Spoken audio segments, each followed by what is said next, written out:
El disparo. Capítulo 1. Nos encontrábamos asentados en el diminuto pueblo de N. La rutina de un militar es bastante conocida. En la mañana entrenamientos y ejercicios, almuerzo con el jefe o en un local hebreo.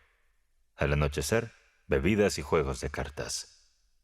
En N no había hogares abiertos al público, ni jóvenes solteras. Nos congregábamos en los cuartos de los colegas, donde, aparte de nuestros trajes, no había diversidad. Solo un civil se integró a nuestro círculo. Rondaba los 35 años, así que para nosotros era de edad avanzada.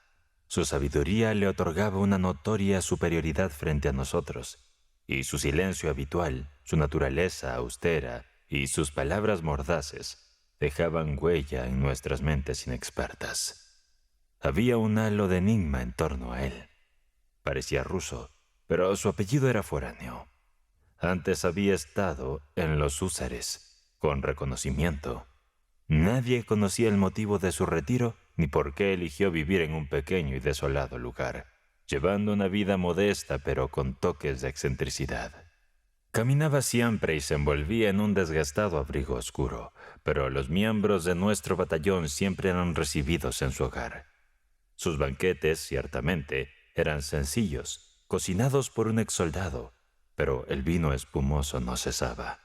El origen de sus recursos y su situación financiera eran desconocidos, y nadie osaba inquirir al respecto. Poseía una biblioteca conformada en su mayoría por textos militares y algunas narraciones ficticias. No los cedía con gusto para nuestra lectura, y nunca nos surgía devolverlos. Sin embargo, él nunca retornaba los libros que le facilitaban. Su entretenimiento predilecto era practicar tiros con su revólver. Los muros de su estancia mostraban numerosos impactos de bala, pareciendo un colador.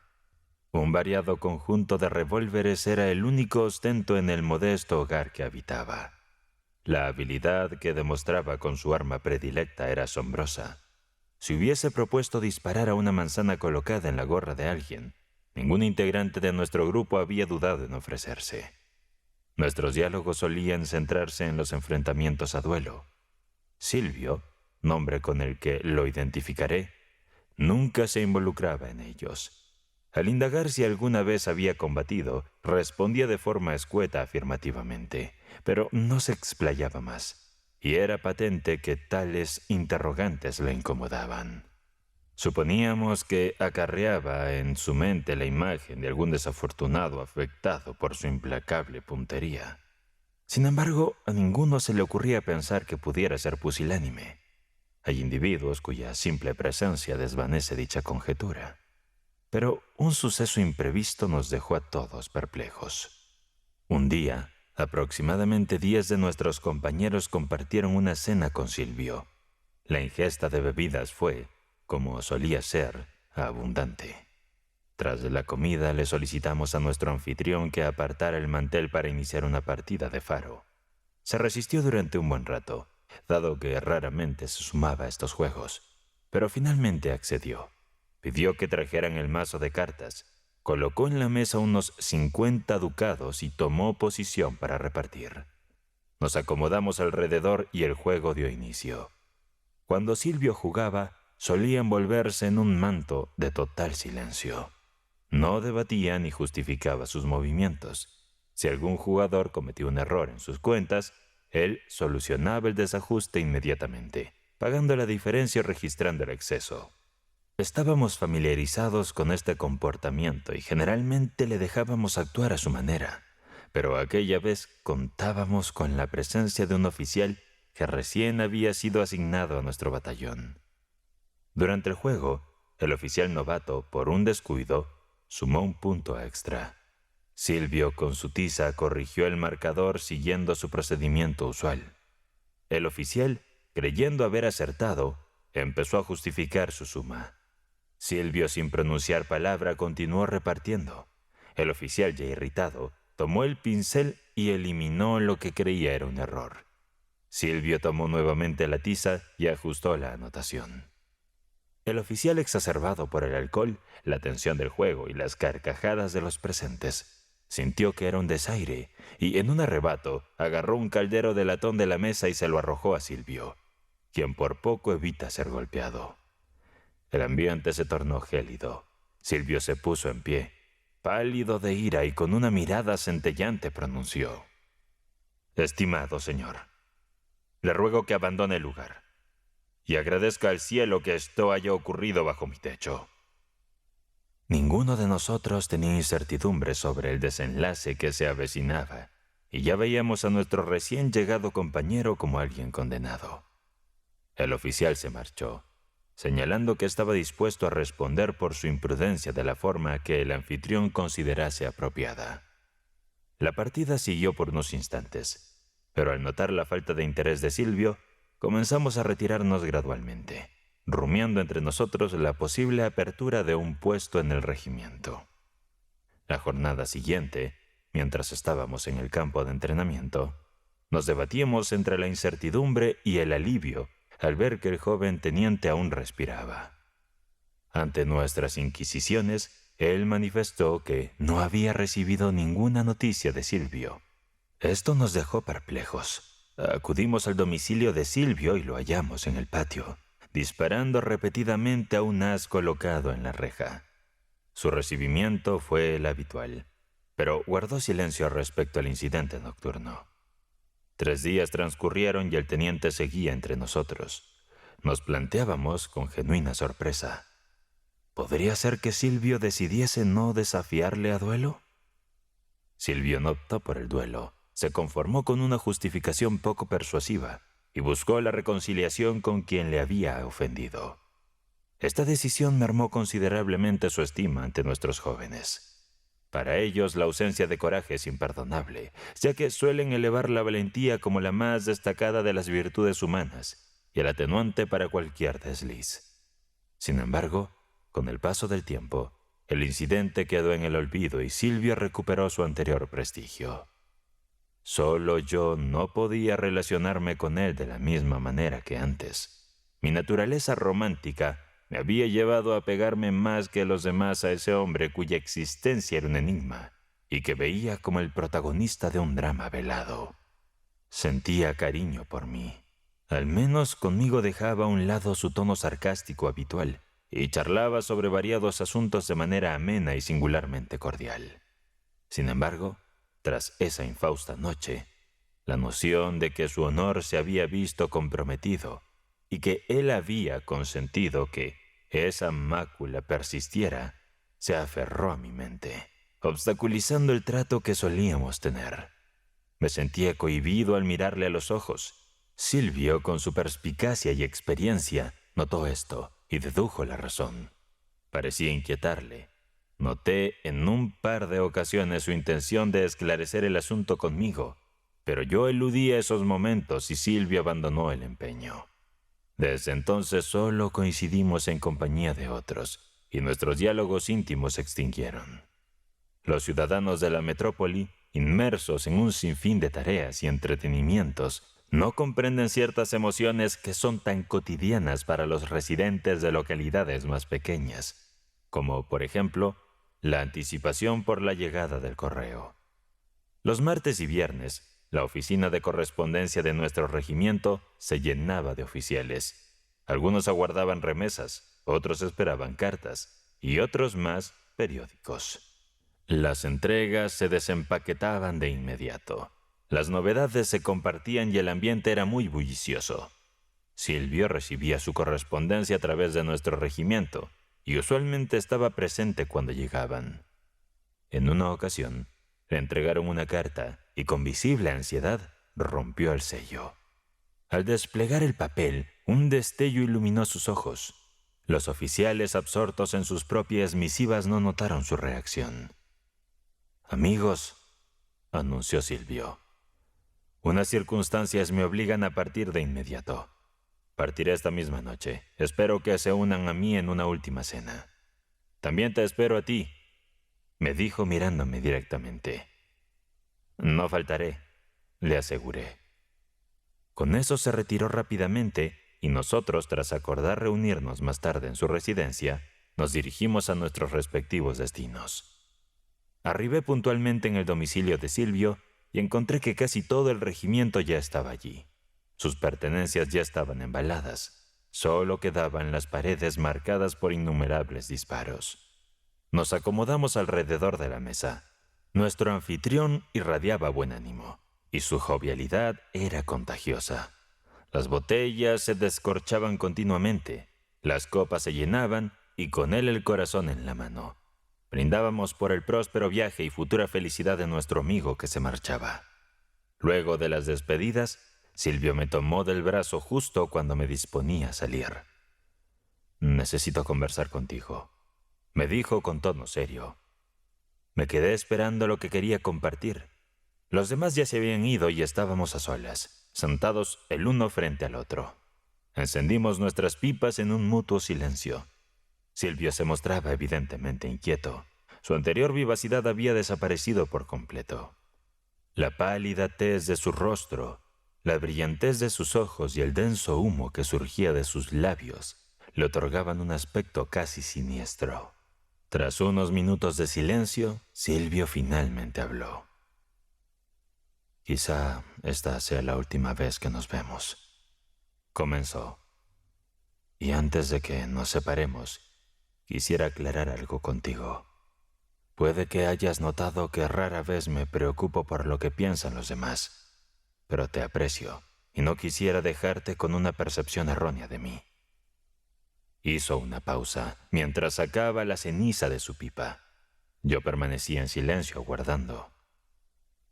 «Te debió parecer extraño», prosiguió, «que no buscara una reparación del teniente R, ese insensato embriagado. Deberás admitir que al tener la elección del arma, su destino estaba prácticamente en mis manos, mientras mi seguridad estaba casi asegurada. Podría decir que simplemente actué por nobleza, pero sería falso. Si hubiera podido castigar a R sin poner en riesgo mi vida, no le habría mostrado clemencia». Lo observé atónito. Tal confidencia me dejó realmente desconcertado. Silvio prosiguió. «Así es. No puedo permitirme el lujo de poner mi vida en peligro. Hace 6 años recibí una bofetada y el responsable aún respira». Mi curiosidad creció exponencialmente. «¿No lo desafiaste?», inquirí. «Tal vez las circunstancias los apartaron». «De hecho, sí lo enfrenté», respondió Silvio. «Y aquí llevo el recuerdo de ese enfrentamiento». Silvio se levantó y de una caja de cartón extrajo una gorra roja con una borla y bordados dorados, lo que en francés se conoce como bonnet de police. Se la colocó en la cabeza, mostrándome el orificio que una bala había dejado, situado a escasos centímetros por encima de su frente. «¿Sabes?», prosiguió Silvio, «que estuve en un regimiento de húsares. Mi temperamento no es ningún secreto para ti. Siempre he sido propenso a liderar. Desde mi juventud esa ha sido mi naturaleza. En aquellos tiempos el libertinaje era la tendencia y yo era el más notorio de todo el ejército. Nos jactábamos de nuestras proezas al beber. Fui capaz de superar en una borrachera al renombrado Borsov, a quien Denis Davidov ha alabado en sus cantos. Los duelos eran una constante en nuestro regimiento y en todos yo participaba, ya fuese como segundo o como contendiente principal. Mis compañeros me veneraban, mientras que los comandantes que iban y venían me veían como una especie de mal necesario.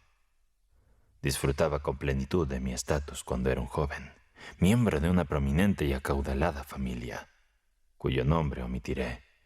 Se incorporó a nuestro regimiento. Jamás había cruzado con alguien de tanta suerte. Imagina a alguien con juventud, astucia, atractivo, un espíritu inagotable, una valentía audaz, un apellido reconocido y una fortuna inmensa. Piensa en todo ello y podrás intuir el impacto que generó en nosotros. Mi posición dominante se vio amenazada. Atraído por mi fama, buscó mi camaradería, pero lo traté con indiferencia, y sin resentimientos aparentes, él se mantuvo a distancia. Empecé a detestarlo. Su popularidad, tanto en el regimiento como entre las señoras, me llevó al límite. Busqué conflictos con él. A mis sarcasmos, él replicaba con réplicas que siempre me parecían más agudas y espontáneas que las mías. Y sin duda, más entretenidas, pues él se reía mientras yo me enfurecía. Finalmente, en un baile organizado por un terrateniente polaco, al ver que era el centro de atención de todas las mujeres, y en particular de la anfitriona con quien yo mantenía una cercana relación, le susurré un comentario despectivo. Estalló de ira y me propinó una bofetada. Desenvainamos nuestras espadas. Las damas entraron en pánico. Nos separaron y esa misma noche nos preparamos para un duelo. Ya empezaba a amanecer. Me encontraba en el punto acordado acompañado de mis 3 segundos. Con una ansiedad que no podía explicar, aguardaba la llegada de mi adversario. El sol comenzaba a asomarse y el calor del alba se intensificaba. Finalmente lo avisté en la distancia. Venía a pie, con 1 segundo a su lado.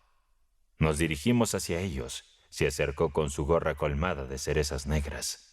Nuestros segundos nos ubicaron a 12 pasos de distancia.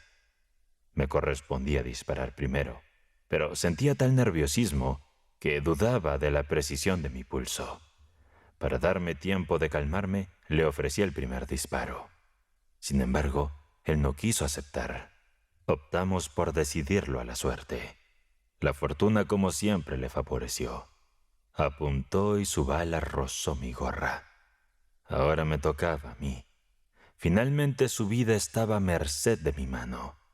Lo observé ansioso, buscando en él algún signo de preocupación. Pero él se plantó delante de mí, seleccionando y saboreando las cerezas de su gorra, escupiendo sus huesos que casi caían a mis pies. Su despreocupación me irritó profundamente. ¿Qué propósito tiene, me dije, quitarle la vida a alguien que la considera tan trivial? Una idea perversa cruzó mi mente y bajé la pistola.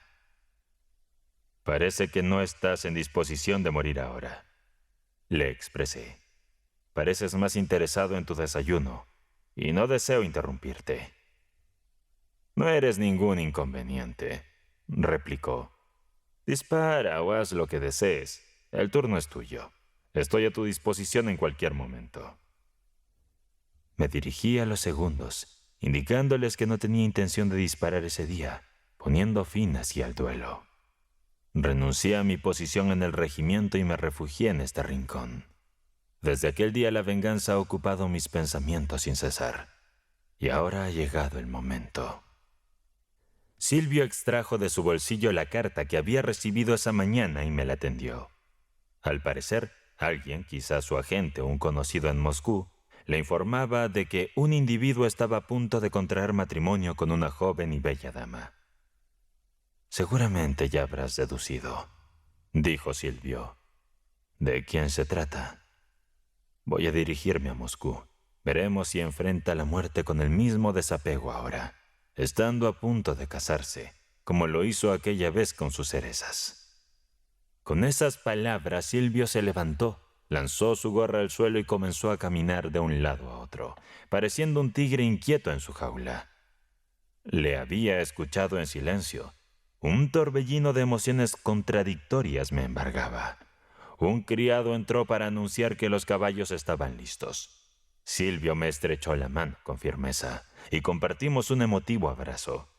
Luego montó en su carruaje en el que había cargado 2 baúles, uno con sus pistolas y el otro con sus pertenencias.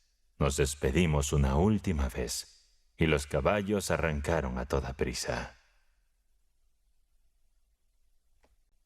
Capítulo 2.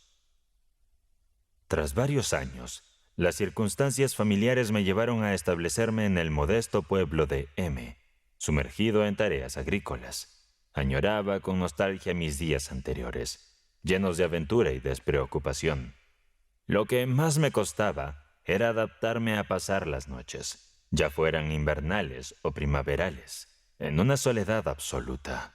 Hasta la cena lograba mantenerme ocupado de alguna manera, charlando con el alguacil, montando a caballo para supervisar los trabajos o simplemente paseando para observar alguna nueva construcción. Pero al caer el sol, me encontraba perdido, sin qué hacer, Los pocos libros que había descubierto en la casa ya los conocía de memoria. Las historias que mi ama de llaves Kirilovna podía relatar las había escuchado repetidamente. Las melodías de las campesinas me sumían en melancolía. Probé a refugiarme en el alcohol, pero resultaba en dolores de cabeza. Además, confieso que tenía el temor de caer en el vicio por pura tristeza, convirtiéndome en el tipo de alcohólico más lamentable, al que había visto en abundancia en nuestra región. Mis únicos vecinos eran unos pocos lugareños.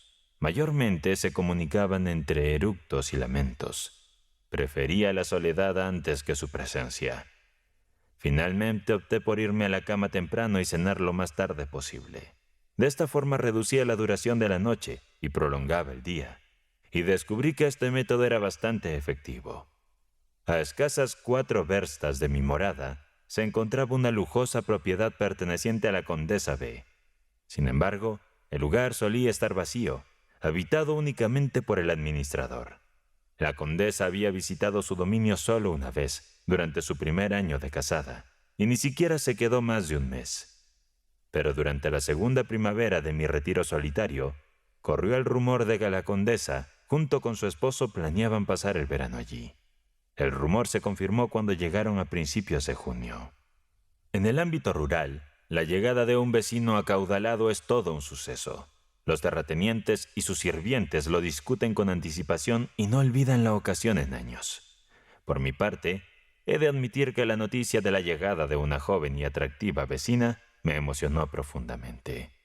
Estaba ansioso de conocerla, y el primer domingo posterior a su arribo, después de mi cena, me dirigí al poblado de A, con el propósito de presentar mis respetos a la condesa y a su esposo, en mi calidad de vecino más próximo y servicial.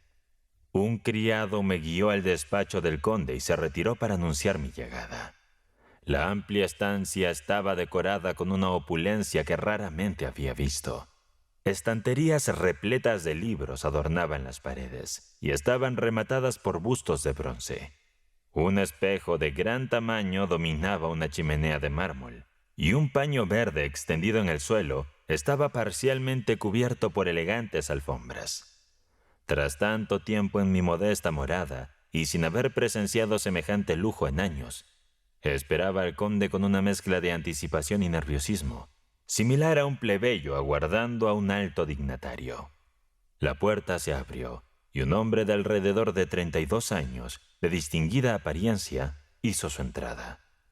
El conde se aproximó con una actitud cordial y afable. Comencé a presentarme, pero él me interrumpió, presentándose primero. Nos sentamos y su conversación fluida y agradable alivió rápidamente mi inicial nerviosismo. Ya me estaba sintiendo más cómodo cuando, inesperadamente, la condesa hizo su entrada, dejándome nuevamente sin palabras por su innegable belleza. El conde me presentó, y aunque intenté mostrar seguridad, mi esfuerzo por parecer relajado solo me hizo sentir más torpe. Para permitirme recuperarme y acostumbrarme a su presencia, ambos empezaron a conversar entre sí, tratándome con la familiaridad que tendrían con un vecino de confianza, sin formalidades. Mientras yo me paseaba por la estancia observando los libros y cuadros, aunque no soy un experto en arte, un cuadro particular capturó mi atención. Representaba un paisaje suizo, pero no fue la pintura lo que me fascinó, sino el hecho de que el lienzo había sido perforado por 2 balas, una justo encima de la otra.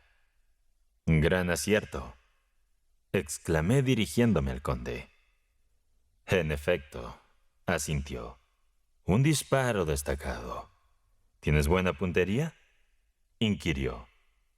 «Decente», respondí agradecido de que el tema de charla se centrara en algo conocido para mí.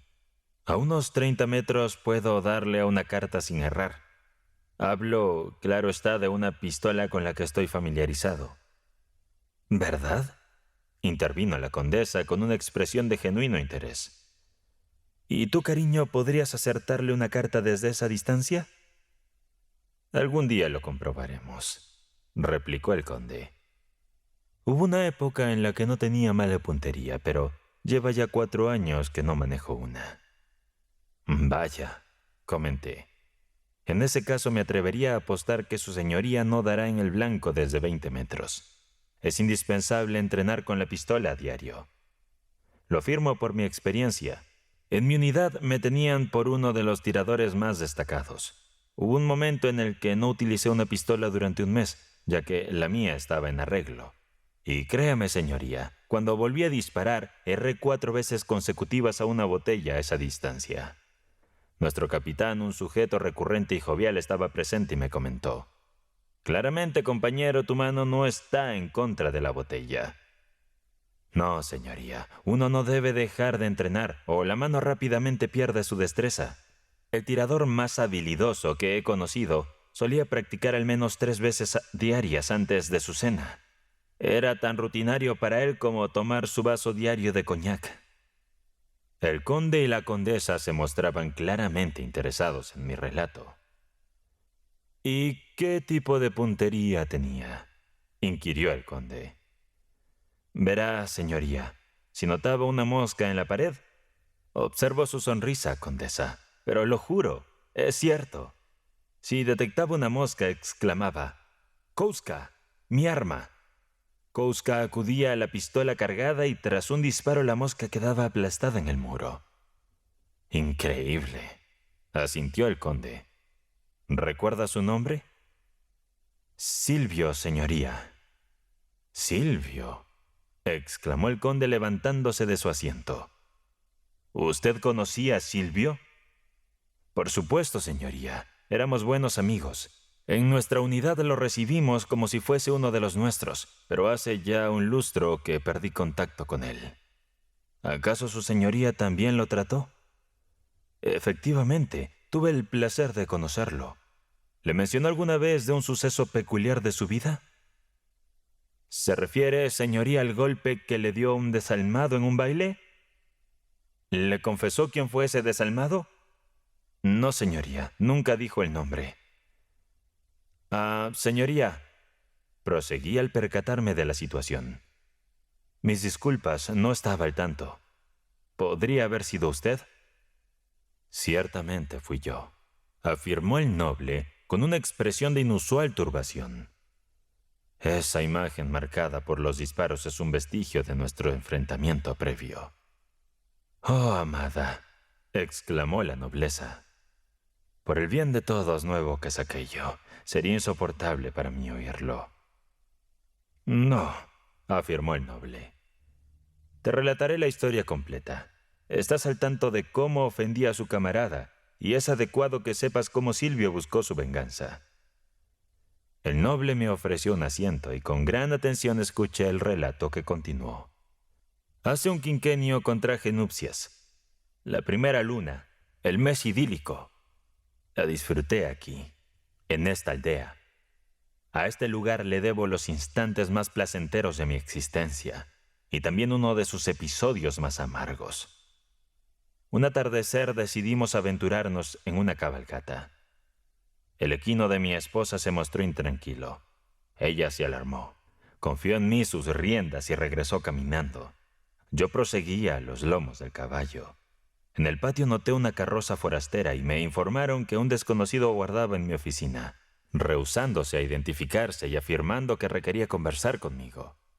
Al entrar en la estancia distinguí a un individuo desaliñado y con semblante cansado, ubicado cerca del hogar. Me aproximé intentando reconocer su rostro. «¿No me identificas, noble?», preguntó con un tono vacilante. «Silvio», exclamé, y he de admitir que una sensación helada recorrió mi espina dorsal. «Así es», prosiguió. «Me debes un tiro y he venido a cumplir ese deber. ¿Estás preparado?». Su arma se asomaba de un compartimiento de su abrigo. Delimité 12 pasos y me posicioné aquí, en este ángulo, suplicándole que efectuara el tiro rápidamente, antes de que mi esposa hiciera acto de presencia. Dudó y solicitó iluminación. Se trajeron candelabros. Aseguré las entradas, ordenando que nadie perturbase, y nuevamente le insté a disparar. Desenfundó su arma y tomó posición. Contabilicé los segundos. Mi mente divagó hacia ella. Un intervalo angustioso transcurrió. Silvio relajó su postura. «Disculpa», expresó. «Ojalá la munición fuera de pepitas de cereza. La bala gravosa. Esto no parece un enfrentamiento, sino una ejecución. No tengo la costumbre de dirigir mi objetivo hacia seres indefensos. Replanteemos la situación. Sortearemos quién efectúa el primer disparo». Mi mente giraba. Pienso que manifesté algún desacuerdo. Finalmente, preparamos una segunda arma y cortamos 2 fragmentos de papel. Depositó estos en su sombrero, el mismo que en otra ocasión había sido perforado por mi bala, y nuevamente saqué el papel que determinaba el turno. «Está usted tocado por una fortuna infernal, noble», comentó con una sonrisa que jamás se me borraría de la mente. No podía comprender mi estado de ánimo ni cómo consiguió persuadirme, pero disparé y acerté al lienzo. El noble indicó con gesto el cuadro agujerado. Su semblante irradiaba una intensidad febril. La nobleza lucía más pálida que su propio paño, y yo solté un grito involuntario. «¡Dispare!», prosiguió el noble, y por fortuna erré mi blanco. Entonces Silvio, en aquel instante era aterrador. Silvio alzó su mano con intención de dispararme. De improviso, la puerta se abrió. Masha irrumpió en la estancia y, lanzando un agudo alarido, se abalanzó sobre mí. Su aparición me infundó nuevamente coraje. «Amor», le susurré, «¿no percibes que es un juego? ¿Qué sobresalto te has llevado? Toma un poco de agua y luego regresa a nosotros. Te presentaré a un antiguo compañero y aliado». Masha parecía aún segura. «Dime, ¿es cierto lo que alega mi esposo?», inquirió dirigiéndose hacia el intimidante Silvio. «¿Es real que todo sea una broma?». «Siempre está en tono de chanza, nobleza», replicó Silvio. «Una vez me propinó una cachetada en tono jocoso. En otra ocasión, por diversión, introdujo una bala en mi sombrero, y recién al efectuar aquel disparo y no acertar, todo fue en tono festivo. Y ahora me siento tentado por otro chiste». Diciendo esto, alzó su arma para apuntarme. Justo ante sus ojos, Masha se precipitó a sus pies. «Recobra la compostura, Masha. ¿No sientes vergüenza?», vociferé encolerizado. «¿Y a usted, caballero, va a cesar de mofarse de una dama desamparada? ¿Vas a disparar o no?». «Declino», declaró Silvio. «Estoy complacido. He presenciado tu desconcierto, tu inquietud. Te he coaccionado a que me dispararas. Eso me basta. Me llevarás en tu memoria. Te abandono a merced de tu conciencia». Luego se dispuso a partir, pero haciendo una pausa al borde de la entrada y echando un vistazo al lienzo que había sido afectado por mi bala, efectuó un disparo hacia este casi sin apuntar y se esfumó. Mi esposa había perdido el conocimiento. Los sirvientes no osaron interceptarlo, pues una mera ojeada de él los intimidaba. Descendió por la escalinata, requirió a su conductor y se alejó antes de que pudiera recomponerme. El noble permaneció en silencio, así que supe el desenlace de la anécdota, cuyo inicio había dejado en mí una marca indeleble. Nunca tuve la oportunidad de reencontrarme con aquel personaje. Se rumorea que Silvio lideraba una tropa de etairistas durante la insurrección de Alejandro Ypsilanti y que encontró su final en la contienda de Coulana. La bruja. Se aproximaba el anochecer. El sacristán, Sabeli Gikin, yacía en su enorme cama en la cabaña contigua a la iglesia. No dormía, aunque solía acostarse al mismo tiempo que las gallinas. Su pelo rojizo y áspero sobresalía por debajo de un extremo de la colcha hecha de retazos grasientos de telas de colores, mientras que sus grandes pies, sin lavar, se asomaban por el otro. Estaba escuchando. Su choza colindaba con el muro que rodeaba a la iglesia y la solitaria ventana daba hacia el campo abierto. Y allí fuera se libraba una batalla constante. Era difícil determinar quién estaba siendo borrado de la faz de la tierra y por cuya destrucción la naturaleza estaba en tal alboroto. Pero, a juzgar por el incesante rugido malévolo, alguien estaba en graves aprietos. Una fuerza triunfante perseguía por los campos, azotando el bosque y el techo de la iglesia, golpeando con ira los cristales de las ventanas, furiosa y desgarradora, mientras algo vencido gemía y se lamentaba. Un lamento lastimero resonaba en la ventana, el techo o en la estufa. No parecía un llamado de auxilio, sino un grito de desdicha, una conciencia de que era demasiado tarde, de que no había salvación. Los ventisqueros estaban cubiertos de una fina capa de hielo. Las lágrimas temblaban en ellos y en los árboles. Un lodo oscuro de barro y nieve derretida corría por las carreteras y los caminos. En fin, todo se descongelaba, pero en las oscuras noches los cielos no lo percibían y arrojaban copos de nieve fresca sobre la tierra que se derretía rápidamente. Y el viento soplaba como un borracho, sin dejar que la nieve se posara en el suelo, revolviéndola al azar en la oscuridad. Savelli escuchó todo ese alboroto y frunció el ceño. Sabía, o al menos sospechaba, a qué se debía toda esa conmoción al otro lado de la ventana y quién la había provocado.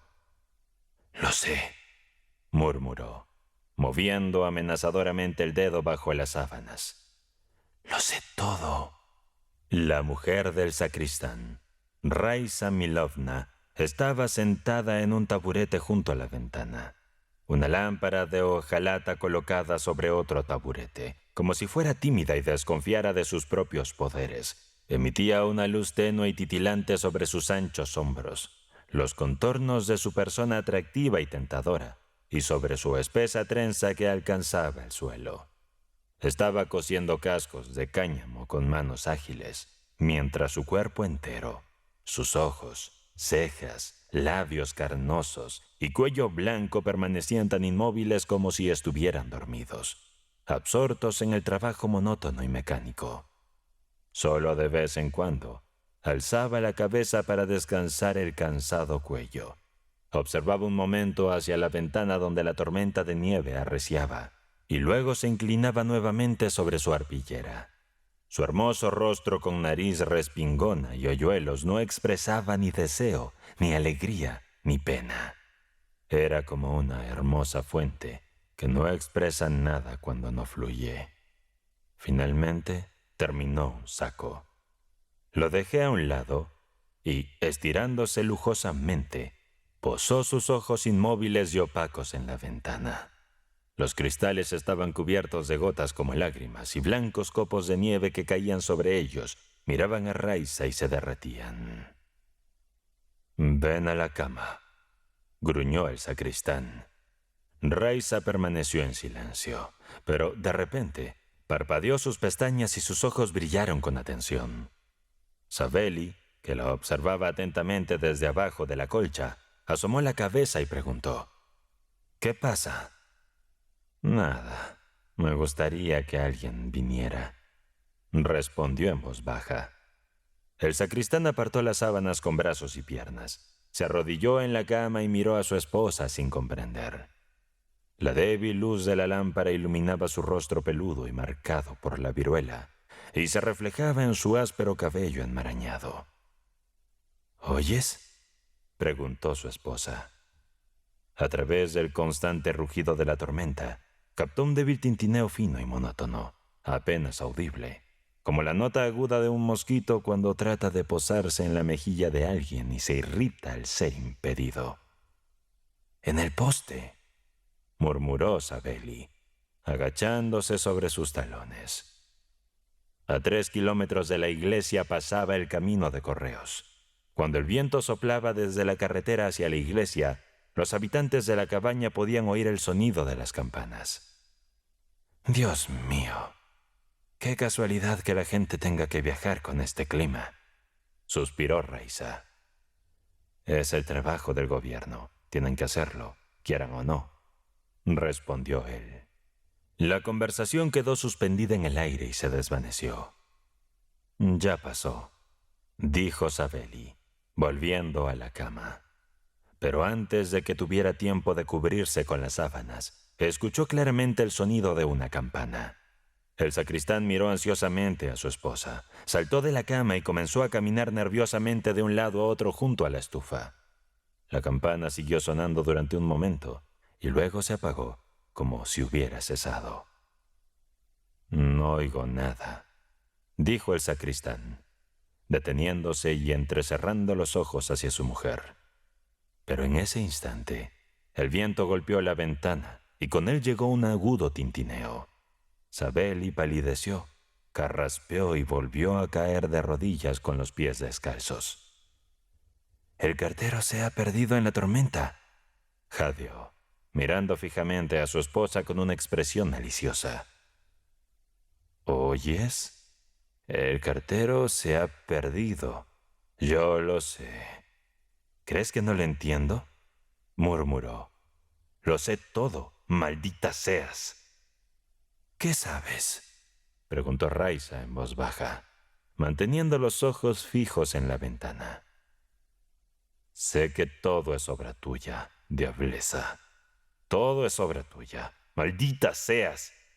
Estas tormentas de nieve y el correo que salió mal, todo lo has hecho tú. ¡Tú!», exclamó Savelli. «Estás loco, tonto», respondió tranquilamente su mujer. «Te he estado observando durante mucho tiempo y lo he visto. Desde el primer día que me casé contigo noté que tenías sangre de perra». «¡Ch!», exclamó Raiza, sorprendida, encogiéndose de hombros y cruzándose de brazos. «Basta, tonto». «Una bruja, es una bruja», respondió Savelli con voz hueca y llorosa, sonándose apresuradamente la nariz con el dobladillo de la camisa. «Aunque seas mi esposa, aunque seas de familia clerical, diría que lo eres incluso en confesión. Dios se apiade de nosotros. El año pasado, en la víspera del profeta Daniel y los 3 jóvenes, hubo una tormenta de nieve. ¿Y qué pasó entonces? El mecánico entró a calentarse. Luego, el día de San Alejo, se rompió el hielo en el río y apareció el policía del distrito, que estuvo charlando contigo toda la noche. El maldito bruto. Y cuando salió por la mañana y lo miré, tenías ojeras y las mejillas hundidas, ¿eh? Durante el ayuno de agosto hubo 2 tormentas y cada vez apareció el cazador. Lo vi todo, maldita sea. Oh, ahora estás más roja que un cangrejo. Ajá. No viste nada. ¿Verdad que sí? Y este invierno, antes de Navidad, el día de los 10 mártires de Creta, cuando la tormenta duró todo el día y una noche, ¿te acuerdas? El empleado del mariscal se perdió y apareció aquí, el bribón. Para ser tentado por el empleado, valió la pena alterar el tiempo de Dios por él. Un escribidor que no levanta un palmo del suelo, con granos por toda la cara y el cuello torcido. Si fuera guapo al menos, pero él es tan feo como Satanás. El sacristán tomó aliento, se limpió los labios y escuchó. No se oía la campana, pero el viento golpeaba el tejado y de nuevo se oyó un tintineo en la oscuridad. «Y ahora es lo mismo», continuó Savelli. «No es por nada que el cartero está perdido. Malditos sean mis ojos si el cartero no te está buscando. Oh, el diablo es un buen ayudante en su trabajo. Es un buen ayudante. Dará vueltas y vueltas y lo traerá aquí. Lo sé, lo veo. No puedes ocultarlo. Artilugio del diablo. Libertina pagana. Desde que comenzó la tormenta supe lo que estabas tramando». «Aquí hay un tonto», sonrió su esposa. «¿Por qué crees, cabeza hueca, que yo hago la tormenta?» Sonríe tanto si es cosa tuya como si no. Solo sé que cuando te arde la sangre seguro te hace mal tiempo. Y cuando hace mal tiempo seguro que aparece por aquí algún loco. Siempre pasa lo mismo, así que debes de ser tú. Para impresionar más, el sacristán se llevó el dedo a la frente, cerró el ojo izquierdo y dijo con voz cantarina: «Oh, la locura. El inmundo Judas. Si realmente eres un ser humano y no una bruja, deberías pensar, ¿qué tal si no es el mecánico, o el oficinista, o el cazador, sino el diablo en su forma? Ah, mejor piensa en eso». «Eres tonto, Sabeli», dijo su mujer, mirándolo con compasión. «Cuando papá vivía aquí, acudían a él toda clase de personas para curarse del dolor, del pueblo, de las aldeas y del asentamiento armenio. Venían casi todos los días y nadie los llamaba demonios.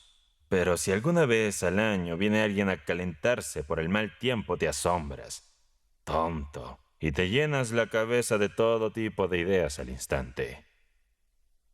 La lógica de su mujer conmovió a Sabeli.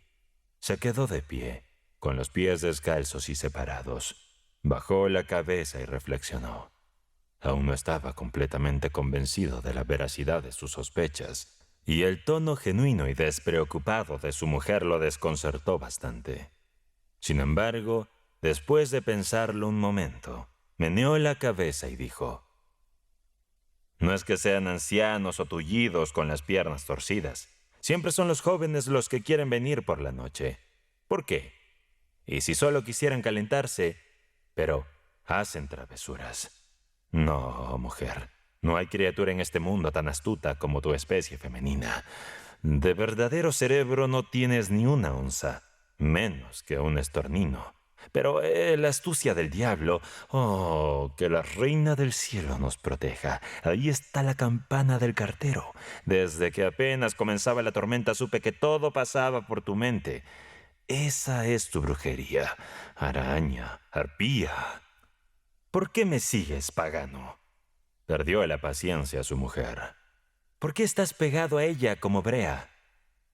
«Me atengo a ella porque si algo, Dios no lo quiera, ocurre esta noche, ¿me oyes?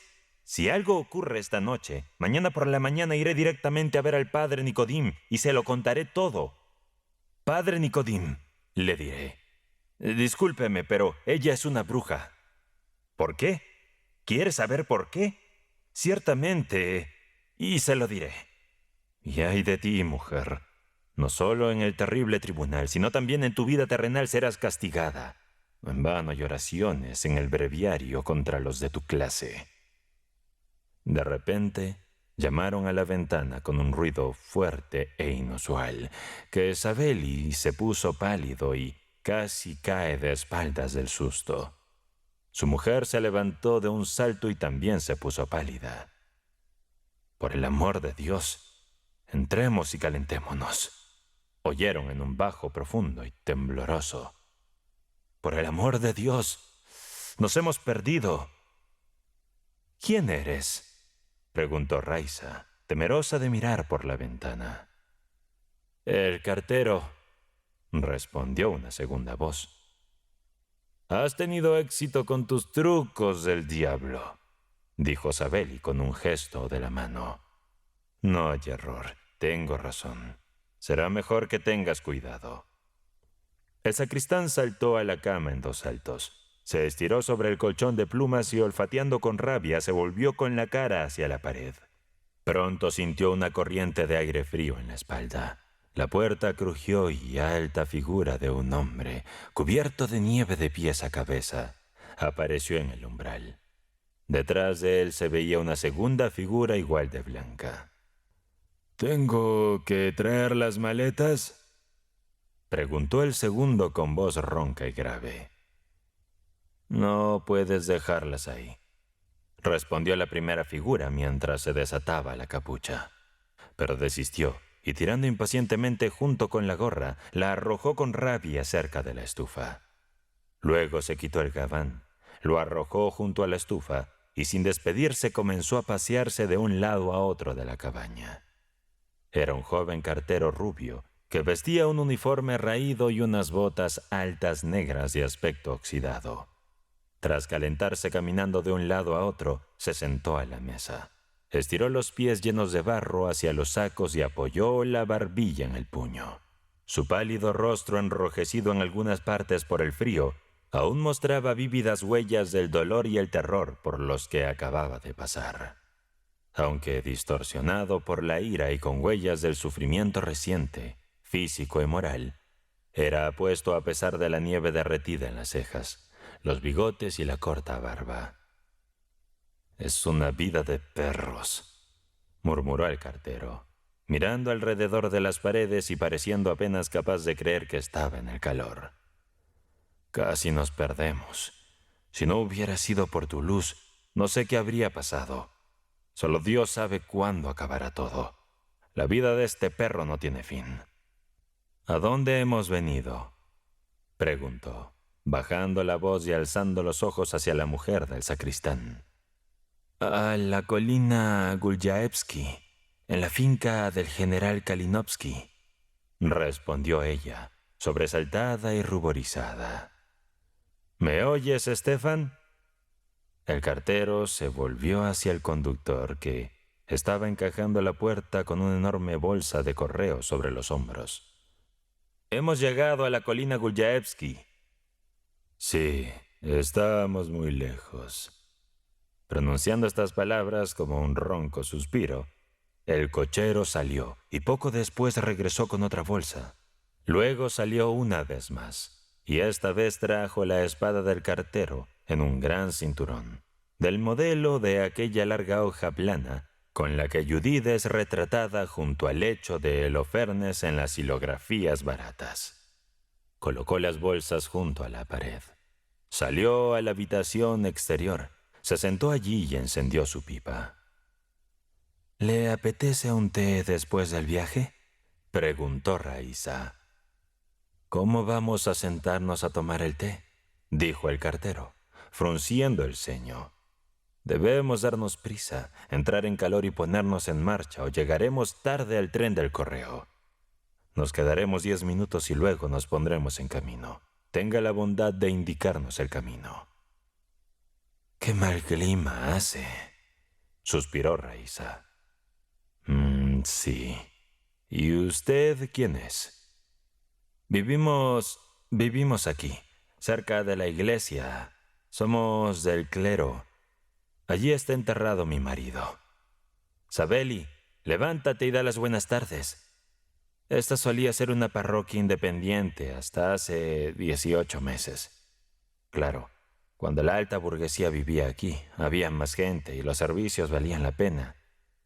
Pero ahora la alta burguesía se fue, y no hace falta decir que el clero no tiene cómo mantenerse.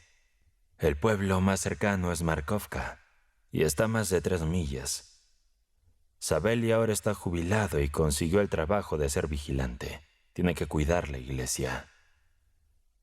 Y el cartero fue informado de inmediato que si Sabeli fuera a ver a la señora del general y le pidiera una carta para el obispo, le darían una buena tunda.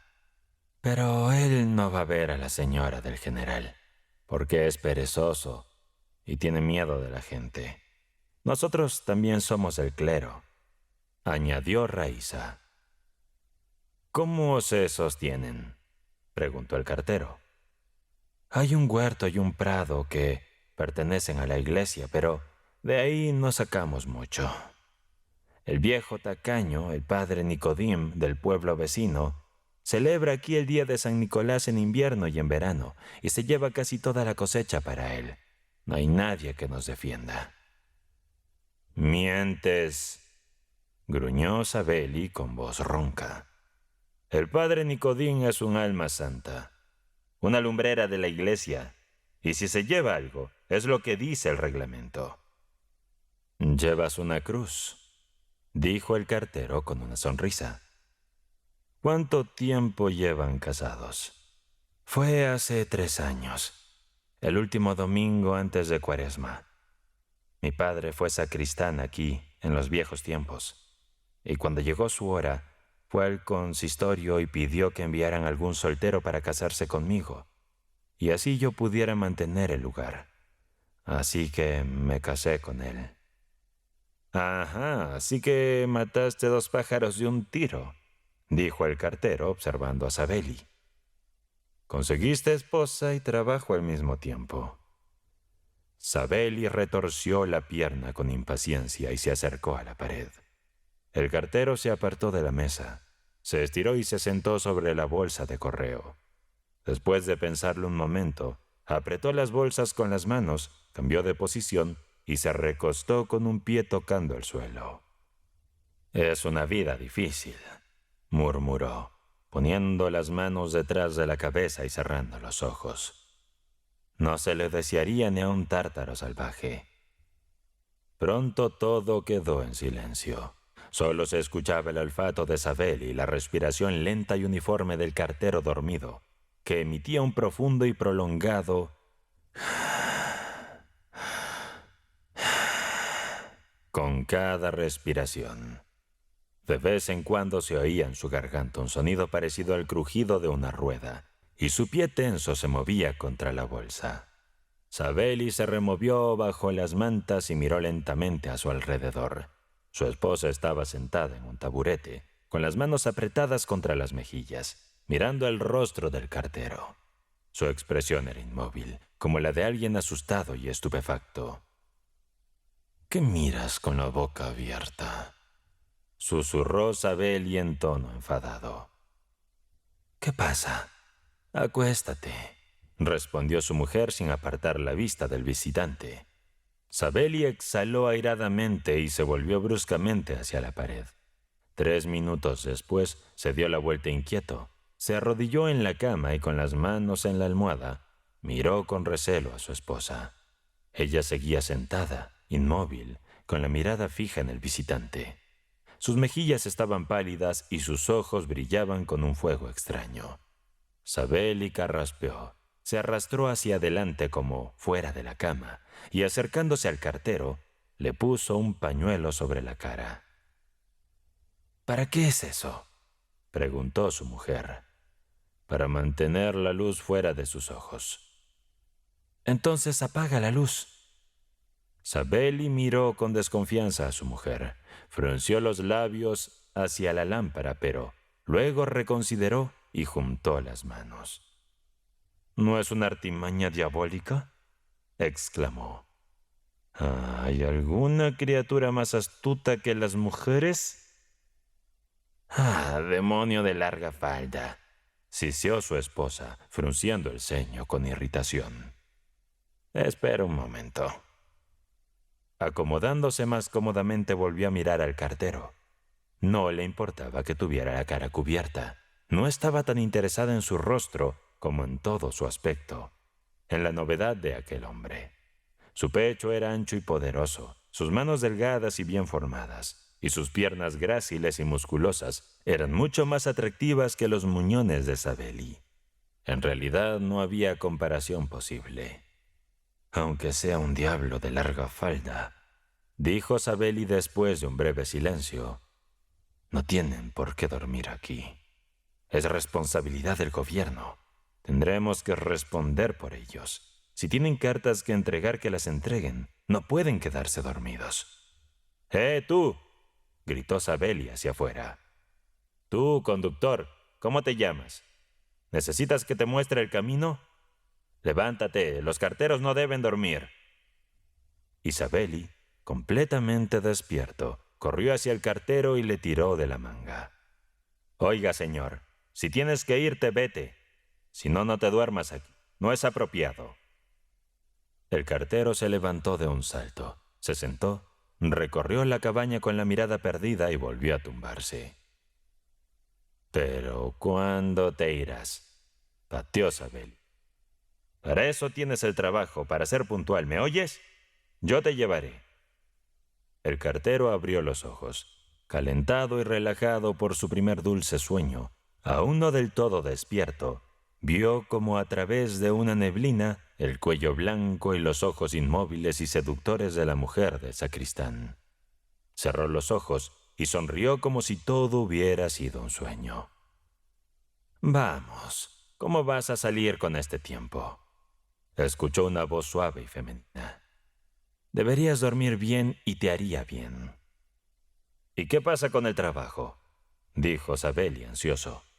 ¿Quién va a tomar tu lugar? ¿Vas a hacerlo tú? El cartero abrió los ojos de nuevo, miró los hoyuelos en la cara de Raiza, recordó dónde estaba y entendió a Sabeli. Pensar en salir a la fría oscuridad le hizo temblar y estremecerse. ¿Podría dormir otros 5 minutos? Dijo bostezando. De todos modos, llegaré tarde. Puede que lleguemos justo a tiempo, respondió una voz desde la habitación exterior. No todos los días son iguales. Tal vez el tren se retrase un poco por suerte. El cartero se levantó y estirándose perezosamente comenzó a ponerse el abrigo. Sabeli relinchó de alegría al ver que sus visitantes se preparaban para partir. «Ayúdanos un poco», llamó el conductor mientras levantaba una bolsa de correo. El sacristán salió corriendo y ayudó a arrastrar las bolsas de correo hasta el patio. El cartero comenzó a deshacer el nudo de su capucha. La mujer del sacristán lo miró a los ojos, como si quisiera ver directamente en su alma. «Deberías tomar una taza de té», sugirió ella. «No diría que no, pero ya sabes, nos estamos preparando», asintió él. «De todos modos, llegamos tarde». «Quédate», susurró ella, bajando los ojos y tocándole la manga. El cartero finalmente deshizo el nudo y se echó la capucha sobre el codo indeciso. Se sentía cómodo parado junto a Raiza. «¿Qué cuello tan fino tienes?» Y le tocó el cuello con los 2 dedos, viendo que ella no se resistía. Continuó acariciándole el cuello y los hombros. «Digo, Sería mejor que te quedaras. Toma un poco de té». «¿Dónde lo colocas?», se escuchó la voz del conductor desde fuera. «Ponlo de manera transversal». «Sería mejor que te quedaras. Escucha cómo aúlla el viento». Y el cartero, que aún no estaba completamente despierto, que aún no podía sacudirse del todo el sueño embriagador de la juventud y la fatiga, de repente se sintió abrumado por un deseo que hacía que olvidara las bolsas de correo, los trenes postales y todas las cosas del mundo. Miró hacia la puerta asustado, como si quisiera escapar o esconderse. Tomó a Raiza por la cintura y estaba a punto de inclinarse sobre la lámpara para apagar la luz, cuando oyó el ruido de botas en la habitación exterior y el conductor apareció en la puerta. Sabeli miró por encima del hombro. El cartero soltó rápidamente las manos y se quedó quieto, indeciso. «Todo está listo», dijo el conductor. El cartero se quedó quieto por un momento, levantó la cabeza resueltamente como si finalmente se hubiera despertado por completo y siguió al conductor hacia la salida. Ella se quedó sola. «Vamos, sube y muéstranos el camino», se escuchó. Una campana sonó suavemente, luego otra, y las tintineantes notas de una larga y delicada cadena se alejaron de la cabaña. Cuando poco a poco se fueron apagando, Raiza se levantó y comenzó a pasearse nerviosamente de un lado al otro. Al principio estaba pálida, pero luego se enrojeció. Su rostro se contorsionaba de odio, su respiración temblorosa. Sus ojos brillaban con una ira salvaje y feroz. Paseándose como una tigresa enjaulada, parecía amenazada con hierro al rojo vivo. Por un momento se detuvo y contempló la habitación. Casi la mitad estaba ocupada por la cama, que se extendía a lo largo de toda la pared y consistía en un sucio colchón de plumas, almohadas toscas y grises, y una colcha y trapos sin nombre de diversos tipos. La cama era una masa fea e informe, que recordaba el desaliñado cabello de Sabeli cada vez que se le ocurría peinarlo. Desde la cama hasta la puerta, que daba a la fría habitación exterior, se extendía la oscura estufa rodeada de ollas y paños colgantes. Todo, incluido Sabeli mismo ausente, estaba sucio, grasiento y desaliñado, hasta el último detalle, haciendo un contraste extraño con el cuello blanco y delicado piel de la mujer. Ella corrió hacia la cama, extendió las manos como si quisiera arrojarla, pisotearla y hacerla pedazos. Pero entonces, como asustada por el contacto con la suciedad, retrocedió de un salto y empezó de nuevo a pasearse de un lado a otro. Cuando Sabeli regresó 2 horas más tarde, exhausto y cubierto de nieve, Rice estaba desnuda y en la cama. Tenía los ojos cerrados, pero, por el leve temblor que corría su rostro, supo que no estaba dormida. En el camino a casa se había prometido interiormente esperar hasta el día siguiente y no molestarla, pero no pudo resistirse a lanzarle una mordaz puya. Tu brujería ha sido en vano. Se ha ido, dijo sonriendo con malévola alegría. Su mujer permaneció en silencio, pero le temblaba la barbilla. Sabeli se desnudó lentamente, se arrastró sobre su mujer y se tumbó junto a ella a la pared. Mañana le contaré al padre Nicodín qué tipo de esposa eres, murmuró acurrucándose. Raisa volteó hacia él y sus ojos brillaron. El trabajo es suficiente para ti y puedes buscar esposa en el bosque. Maldito seas, dijo ella. No soy una esposa para ti, un patán torpe, un necio. Que Dios me perdone. Vamos a dormir. ¡Qué desgraciada soy! Sollozó su esposa. Si no fuera por ti, me habría casado con un comerciante o algún caballero. Si no fuera por ti, ahora amaría a mi marido. Y no te habrían enterrado en la nieve. No te habrían congelado en el camino. Tú, Herodes. Raisa lloró durante mucho tiempo. Finalmente soltó un profundo suspiro y se quedó quieta. La tormenta continuaba rugiendo afuera. Algo gemía en la estufa, en la chimenea, más allá de las paredes. Y a Sabeli le pareció que esos gemidos resonaban dentro de él, en sus oídos. Aquella noche confirmó completamente sus sospechas sobre su esposa. Ya no dudaba de que ella, con la ayuda del maligno, controlaba los vientos y los trineos postales. Pero para añadir dolor a su desdicha, este misterio, este poder sobrenatural y extraño, dotaba a la mujer que estaba a su lado de un encanto peculiar e incomprensible, del que antes no se había dado cuenta.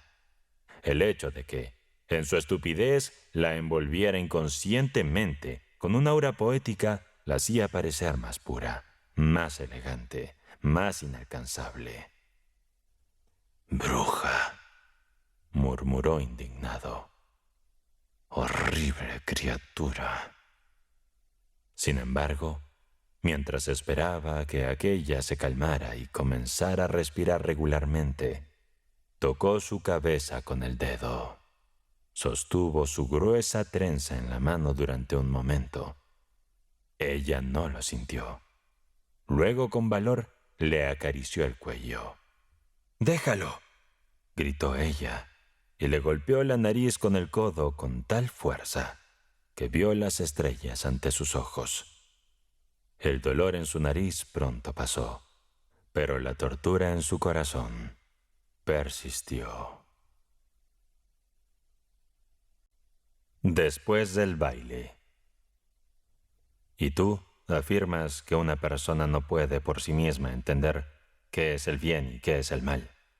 Que todo depende del ambiente, que el ambiente sobrepasa a la persona. Sin embargo, yo opino que todo se debe a la casualidad. Veamos mi caso. Así hablaba nuestro querido amigo Iván Vasilievich, tras una charla con nosotros sobre la dificultad de mejorar el carácter individual sin alterar las condiciones en que las personas viven. De hecho, nadie había afirmado que uno no pueda discernir por sí mismo el bien del mal, pero era habitual en Iván Vasilievich reaccionar así ante las ideas que la conversación generaba en su mente, y demostrar esos pensamientos compartiendo episodios de su vida. Frecuentemente olvidaba el propósito de su relato, pero siempre lo narraba con autenticidad y emoción. Y eso es lo que hizo ahora. Consideremos mi caso. Mi vida fue definida, no por el ambiente, sino por algo completamente distinto. ¿Por qué, entonces?, preguntamos. es una larga historia. Necesitaría explicarte muchas cosas para que lo comprendieras. Pues cuéntanos. Iván Vasilievich se sumió en sus pensamientos y negó con la cabeza. Toda mi vida, expresó, toda mi vida cambió en una noche, o mejor dicho, en una mañana. ¿Qué ocurrió?, preguntó uno de nosotros. Lo que pasó es que estaba profundamente enamorado. Me he enamorado varias veces, pero esta fue la más intensa de todas. Es algo del pasado. Ahora ella tiene hijas casadas. Era Varinka B. Iván Vasilievich dijo su apellido. Incluso a los 50 años es increíblemente hermosa. Pero en su juventud, a los 18, era sublime. Alta, delgada, elegante y distinguida. Sí, distinguida es el término. Se paraba muy recta. Por instinto, podría decirse, llevaba la cabeza alta y eso junto con su belleza y estatura le daba un porte de reina. A pesar de ser delgada, incluso se podía decir esquelética. De hecho, podría haber sido intimidante si no fuera por su sonrisa, siempre alegre y acogedora, y por el encanto brillante de sus ojos y su dulzura juvenil. ¡Qué descripción tan cautivadora nos había dado Iván Vasilievich! Descripción, de hecho. No podría pintártela de manera que la apreciaras plenamente. Pero eso no importa. Lo que les voy a contar sucedió en los años 40. En ese entonces era estudiante en una universidad de provincia. No sé si era bueno o malo, pero en aquellos tiempos no teníamos clubes políticos ni teorías en nuestras universidades. Éramos simplemente jóvenes, pasando el tiempo como lo hacen los jóvenes, estudiando y divirtiéndonos. Era un muchacho feliz, vivaz y sin preocupaciones. Y además tenía bastante dinero. Tenía un buen cabello y solía salir en trineo con las señoritas. El patinaje aún no se había popularizado. Asistía a fiestas con mis amigos. En aquellos tiempos solo bebíamos champán. Si no había champán, no bebíamos nada. Nunca tomábamos vodka, como se hace ahora. Las fiestas nocturnas y los bailes eran mis entretenimientos preferidos. Bailaba bien y no era desagradable a la vista. «Venga, no hace falta que seas modesto», interrumpió una señora cerca de él. «Hemos visto tu foto. No eres feo, en absoluto. Eras realmente atractivo». «Atractivo, si así lo prefieres. Pero eso no viene al caso. Cuando mi amor por ella estaba en su punto más alto, en el último día del carnaval, fue a un baile en la casa del mariscal provincial. Un hombre anciano, agradable, rico y hospitalario, un chambelán de la corte. Los invitados eran recibidos por su esposa, tan amable como él. Ella vestía un traje de terciopelo color puce, con una tiara de diamantes en la frente y sus hombros y pecho, regordetes y blancos, estaban descubiertos al estilo de los retratos de la emperatriz Isabel, la hija de Pedro el Grande. Fue un baile maravilloso. La sala era impresionante, con una galería para la orquesta que era muy reconocida en aquel tiempo, y estaba compuesta por siervos de un terrateniente aficionado a la música. Los aperitivos eran excelentes y el champán fluía sin parar. Aunque me encantaba el champán, esa noche no bebí, pues ya estaba embriagado de amor. Sin embargo, los compensé bailando valses y polcas hasta quedar exhausto. Siempre que podía, por supuesto, con Varinka. Ella vestía de blanco, con una cinta rosa, zapatos blancos y guantes blancos de piel de cabra que no cubrían sus delgados y afilados codos. Un desagradable ingeniero llamado Anisimov, si mal no recuerdo, me robó la oportunidad de bailar la maruska con ella. La invitó a bailar apenas llegó, mientras yo había ido a buscar un par de guantes a la peluquería y llegué tarde. Así que no bailé la maruska con ella, sino con una muchacha alemana a la que había prestado algo de atención anteriormente. Pero me temo que aquella noche no fui cortés con ella. Casi no hablé ni la miré, y solo podía ver la figura alta y esbelta de un vestido blanco con una cinta rosa, un rostro sonrojado y radiante con hoyuelos, y unos ojos dulces y amigables. No era el único. Todos la admiraban, tanto hombres como mujeres, aunque ella los superaba a todos. Era imposible no maravillarse ante ella. Aunque oficialmente no era mi pareja para la maruska, en la práctica bailé casi todo el tiempo con ella. Siempre se adelantaba con determinación por toda la sala para escogerme. Yo me lanzaba hacia ella sin esperar a ser elegido, y ella agradecía con una sonrisa mi audacia. Cuando me presentaba con otra persona y ella se confundía, tomaba la mano del otro con una disculpa y me lanzaba una mirada de pesar. Cada vez que tocaba una secuencia de vals en la maruska, yo bailaba el vals con ella durante mucho tiempo, y ella jadeante y sonriente me decía, «Otra vez». Y yo continuaba bailando el vals tras vals, como si fuera ajeno a cualquier existencia física. Venga, ¿cómo no te diste cuenta de eso con tu brazo alrededor de su cintura? Tenías que ser consciente no solo de tu propia presencia, sino también de la de ella, mencionó uno de los asistentes. Iván exclamó casi gritando de enfado. Ahí están, todos ustedes modernos. Hoy en día solo se preocupan por lo físico. En nuestro tiempo era distinto. Cuanto más enamorado estaba, menos física me parecía ella. Hoy solo te fijas en lo físico. Era distinto en nuestros tiempos.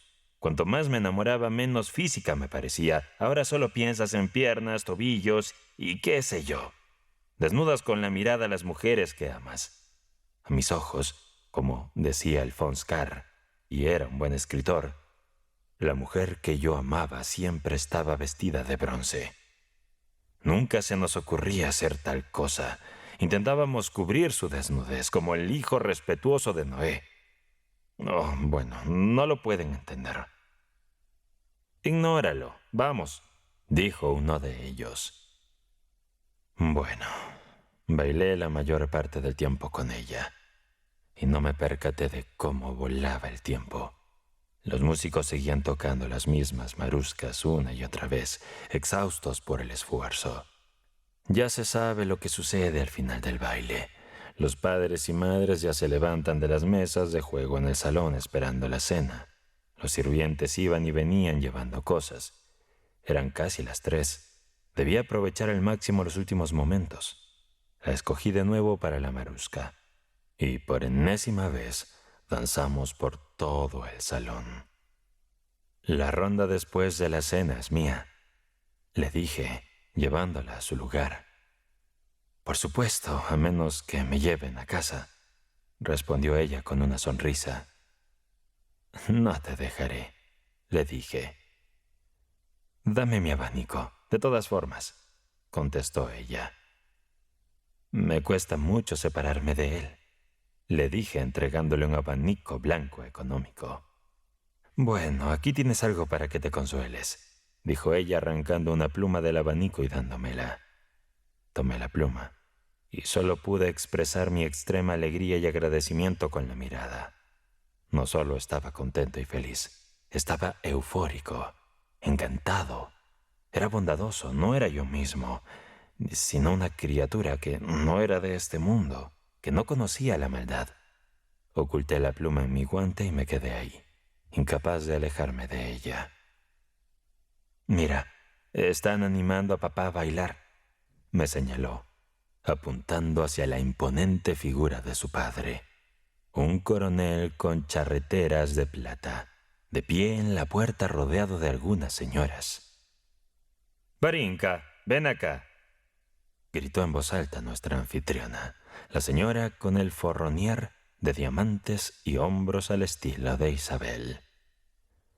Varinka se dirigió hacia la puerta y yo la seguí. «Persuade a tu padre para que baile la maruska contigo, querida.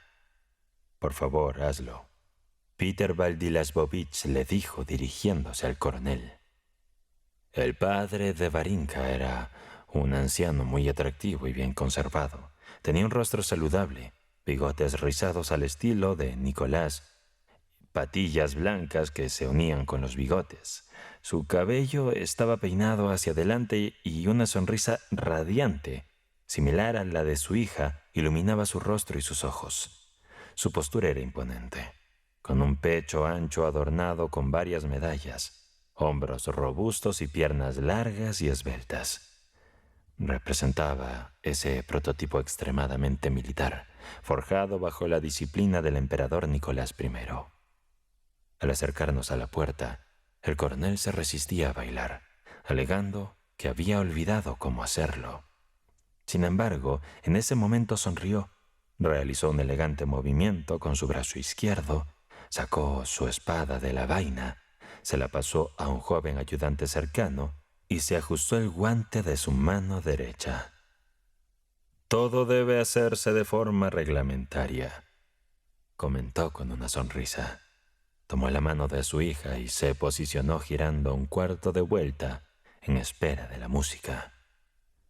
El primer sonido de la maruska pisó fuerte con un pie, avanzó el otro y al principio de manera lenta y suave, y luego con vigor y energía, marcando el paso, y con el sonido de las botas su alta y digna figura se movió a través del salón.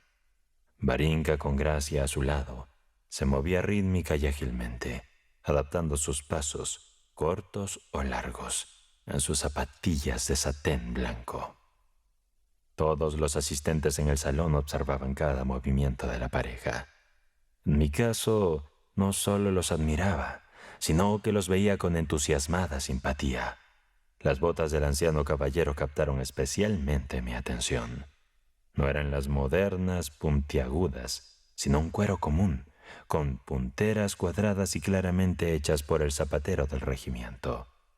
Reflexioné sobre cómo, para que su hija pudiera vestirse y asistir a eventos sociales, él no compraba botas modernas, sino que prefería las hechas en casa, y encontré conmovedor el detalle de las punteras cuadradas. Era evidente que en su juventud había sido un excelente bailarín, pero ahora el peso le impedía moverse con la misma ligereza, y sus piernas ya no tenían la elasticidad para ejecutar todos los pasos elegantes que intentaba. Aún así, logró completar 2 giros por el salón. Al final, al separar las piernas y juntar súbitamente los pies, cayendo de rodillas, un tanto pesadamente, mientras ella danzaba alegremente a su alrededor, ajustándose la falda y sonriendo, todo el salón estalló en aplausos. Se levantó con esfuerzo y con delicadeza, sostuvo el rostro de su hija en sus manos, la besó en la frente y me la presentó, creyendo que yo era su pareja para la maruska. Le corregí diciéndole que no era así.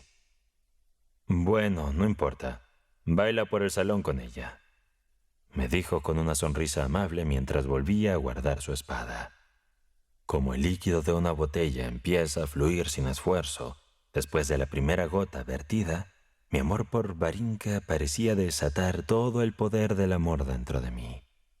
Al abrazarla, era como si abrazara el mundo entero. Sentí amor por la anfitriona con sus tiaras y sus hombros al estilo de Isabel, por su esposo, sus invitados, sus sirvientes e incluso por el ingeniero Anisimov, quien parecía estar de mal humor conmigo. Respecto al padre de Varinka con sus zapatillas de casa y su sonrisa gentil, tan similar a la de ella, experimenté una ternura que rozaba el éxtasis. Tras la cena cumplí mi promesa de bailar la cuadrilla con ella, y aunque ya me sentía extremadamente feliz, mi felicidad aumentaba a cada momento. No discutimos sobre el amor. Ni ella ni yo cuestionamos si me amaba. Me bastaba con saber que yo la amaba. Y solo tenía un miedo: que algo perturbara mi gran felicidad. Al regresar a casa y comenzar a vestirme para acostarme, me di cuenta de que era imposible. tenía en mi mano una pequeña pluma de su abanico y uno de los guantes que me había dado cuando la ayudé a subir al carruaje después de su madre. Observando estas cosas y, sin poder cerrar los ojos, podía verla tal como estaba en el momento en que debía elegir entre dos pretendientes. Trataba de descifrar qué tipo de persona era yo, y aún puedo escuchar su dulce voz preguntando: «Orgullo, ¿acierto?», mientras me ofrecía su mano alegremente. En la cena, tomó el primer sorbo de mi copa de champán, mirándome por encima del borde con una mirada llena de ternura. Pero más que nada, la veía mientras bailaba con su padre, deslizándose a su lado y mirando a los admiradores con orgullo y alegría. Ellos dos estaban entrelazados en mi mente, en una oleada de tierna emoción. En ese entonces vivía con mi hermano, que ya falleció. Le desagradaba salir y jamás asistía a fiestas. Además, estaba concentrado en prepararse para sus finales de universidad y mantenía una rutina muy ordenada. Ya estaba durmiendo. Lo observé, con la cabeza sumergida en la almohada y parcialmente cubierto por la cobija. Y sentí una profunda compasión por él. Compasión porque desconocía la felicidad que yo estaba viviendo. Nuestro sirviente Petrusha vino a recibirme con una vela, listo para ayudarme a desvestirme, pero le mandé a retirarse. Su rostro somnoliento y su cabello alborotado me resultaron profundamente emotivos. Intentando no hacer ruido, caminé de puntillas hacia mi habitación y me senté en la cama. No, estaba demasiado feliz, no podía dormir. Además, hacía demasiado calor en las habitaciones. Sin despojarme del uniforme, salí serenamente al vestíbulo, me coloqué el abrigo, abrí la puerta principal y me dirigí hacia la calle. Eran pasadas las 4 de la madrugada cuando dejé el baile. Ir a casa y permanecer allí un rato me había tomado 2 horas. Así que cuando salí ya había clareado. El clima era el típico del carnaval. Niebla, las calles llenas de nieve húmeda, recién derretida, y agua goteando de los aleros. La familia de Varinka residía en las afueras de la ciudad, cerca de un amplio campo, en uno de cuyos extremos se encontraba un campo de entrenamiento militar y en el otro un internado para señoritas. Crucé nuestra solitaria callejuela y llegué a la calle principal, donde me topé con peatones y trineos cargados de madera, cuyos patines chirriaban contra el pavimento. Los caballos avanzaban con un paso uniforme bajo sus brillantes arneses, con los dorsos protegidos por la lluvia, mientras los cocheros con botas enormes caminaban por el lodo al lado de los trineos. Todo esto, incluso los propios caballos, me resultaba estimulante y cautivador, lleno de encanto.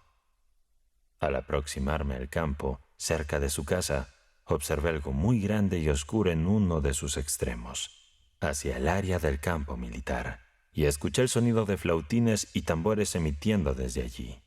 Mi corazón estaba repleto de melodías, y en mi imaginación resonaba la música de Maruska, pero esto era una música mucho más ruda. No era para nada placentera. ¿Qué será eso?, me pregunté y me dirigí hacia el sonido por un camino resbaladizo que cruzaba el centro del campo. Tras avanzar unos 100 pasos, comencé a distinguir varios objetos oscuros a través de la niebla. Claramente eran soldados. Probablemente es un ejército militar, pensé. Así que continué hacia esa dirección junto a un herrero, quien vestía un abrigo sucio y un delantal y llevaba algo. Él iba delante de mí mientras nos acercábamos al lugar. Los soldados vestidos de uniforme oscuro estaban alineados en 2 filas, enfrentados, inmóviles, con las armas preparadas. Detrás de ellos, los flautines y tambores tocaban sin cesar la misma melodía desagradable. «¿Qué están haciendo?», pregunté al herrero, quien se detuvo junto a mí. «Están castigando a un tártaro en las filas por intentar desertar», me respondió el herrero con un tono de molestia, mientras observaba atentamente hacia el otro extremo de la formación. Miré en la misma dirección y vi algo terrible acercándose. Lo que se acercaba era un hombre, desnudo de cintura para arriba, atado con cuerdas a las armas de 2 soldados que lo guiaban. A su lado caminaba un oficial con abrigo y gorra, cuya figura me resultaba familiar. La víctima avanzaba entre golpes que recibía de ambos lados, con el cuerpo doblado y los pies arrastrándose sobre la nieve. A veces se retrasaba y los soldados que lo guiaban lo empujaban hacia adelante. Otras veces caía hacia adelante y lo levantaban bruscamente, mientras siempre a su lado marchaba el alto oficial, con paso firme y nervioso. Era el padre de Varinka, con su rostro ruborizado y su bigote blanco. Con cada golpe, el hombre, como sorprendido, giraba su rostro haciendo una mueca de dolor hacia el origen del impacto y mostraba sus dientes blancos mientras repetía las mismas palabras una y otra vez. Pero solo pude escuchar claramente las palabras cuando se acercó lo suficiente. No las dijo, las sollozó. Hermanos, tengan piedad de mí. Hermanos, tengan piedad de mí. Sin embargo, los hermanos no tuvieron piedad, y cuando la procesión se acercó a donde yo estaba, había un soldado frente a mí dar un paso decidido hacia adelante y levantaba su vara con un silbido. La azotó sobre la espalda del hombre. El hombre se proyectó hacia adelante, pero los subalternos lo jalaban hacia atrás y otro golpe llegaba del otro lado. Luego de este lado, luego del otro lado de nuevo. El coronel caminaba a su lado y mirando alternadamente sus pies y al hombre, inhalaba aire, inflaba las mejillas y lo exhalaba a través de sus labios protuberantes. Al pasar por donde yo estaba, entre las 2 filas vi la espalda del hombre castigado. Era un aspecto tan variado en colores, húmedo, rojo, antinatural, que apenas podía creer que fuera un cuerpo humano. «Dios mío», murmuró el herrero. La procesión se alejó. Los golpes continuaban cayendo sobre la figura que se retorcía y caía. Los flautines chillaban y los tambores retumbaban, y la alta y majestuosa figura del coronel avanzaba al lado del hombre, igual que antes.